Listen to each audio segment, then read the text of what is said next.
Tim relawan calon gubernur Kalimantan Selatan Acil Odah menggelar Car Free Day sekaligus menghibur warga bersama New Surya Arina Banjarmasin di halaman kantor KNPI Kalimantan Selatan, Jalan Lambung Mangkurat Banjarmasin Tengah, besokan Minggu 5 Mei 2024. Dalam kegiatan ini relawan mengajak warga untuk mengenal lebih dekat calon pimpinan Kalimantan Selatan.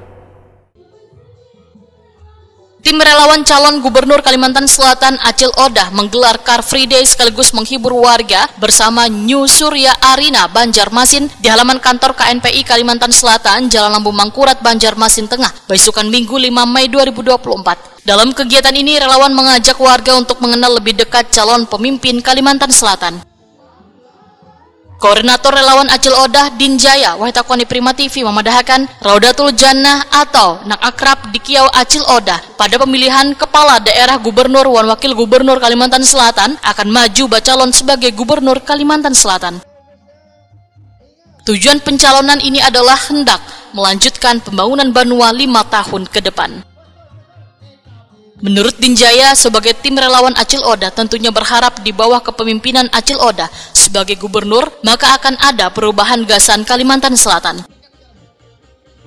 Minggu pertama kami melaksanakan Car Free Day dalam rangka kita mensosialisasikan Acil Odah untuk kelanjutan kepemimpinan untuk 2024-2029. Ini adalah prakarsa kami, pemusik Kalimantan Selatan, khususnya New Surya Arina, dalam rangka kita menginginkan agar kesinambungan pembangunan yang saat ini masih dipimpin oleh gubernur kita Pak Manbirin, namun insya Allah untuk yang berikutnya kita mintakan kepada Acil Odah.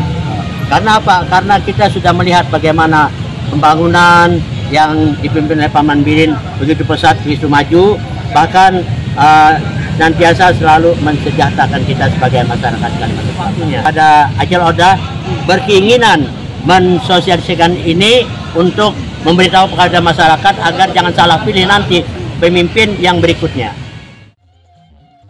Dinjaya berharap pelaksanaan pemilihan kepala daerah pada 27 November 2024 mendatang bisa berjalan aman, damai, wan kondusif, serta kada saling bacakut papadaan.